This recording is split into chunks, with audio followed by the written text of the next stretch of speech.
Hello, welcome to Spirituality in Sports. My name is Charles Babb. Today our guest is Gene Stallings. Coach, wonderful to have you today. Thank you. Charles, welcome to my home, and glad that you're here. Well, thank you.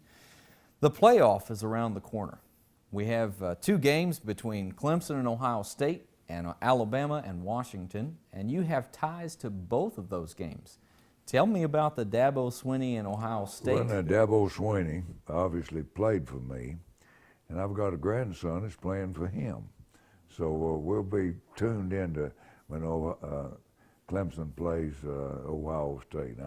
I hope that Clemson wins, even though Ohio State is a little bit of a favorite.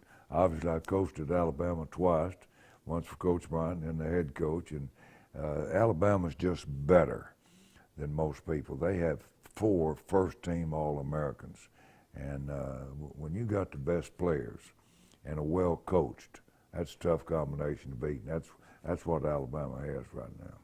Are you picking Ohio State over Clemson, Clemson over Ohio State? What is your view? I want Clemson. I think Clemson will beat Ohio State, and then I think Alabama will probably beat Clemson.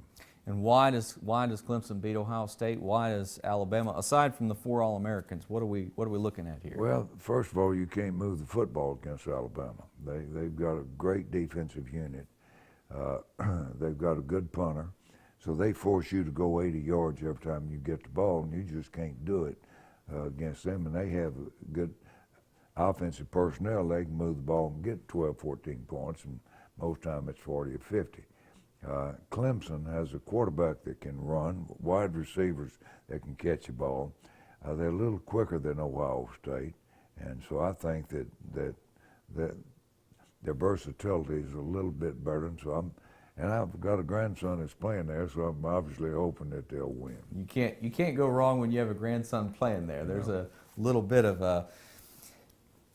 Tell me about you're a man of deep faith. Now, first of all, I'm against the playoff. I was going to ask you about that. Yeah. Tell me about that. First of all, you go to college for an education, and while you're there, you play football. And we got it all turned around. Now we're going to college to play football. If I don't get to play, then I transfer somewhere else. The season is long enough. Instant replay makes the game longer. The season is long, but the guys there all summer. The season is a long season. Somewhere along the line, enough's enough. If you want to win the national championship, just win all your games, and it'll be 1 or 2 teams in the country that's undefeated, and let people, if they want to make a judgment, let them judge it.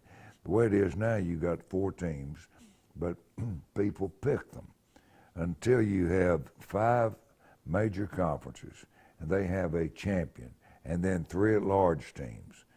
That's going to make the season even longer, but that way it'll be fair. But I think season long enough myself. That's what Urban Meyer basically said recently. He said, of course, coming from that tradition where you have the Woody Hayes, the Bear Bryants, where they believed strongly that the student athlete, the student being first, and they just didn't.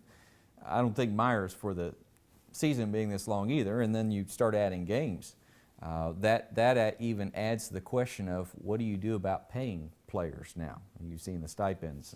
Well, if you're going to pay a football player in the eyes of the court, there's no difference in a football player and a basketball player and a baseball player, and tennis player and a golf player. They're all student athletes. So if you're going to pay the football player a stipend, you're going to have to pay the gymnast a stipend. You're going to have to pay the golfer a stipend. I don't think the athletic departments, there's some of them that make that kind of money, but I don't think the majority of them can do that. So a lot of them will be broke before long, because in the eyes of the court, student athlete is a student athlete.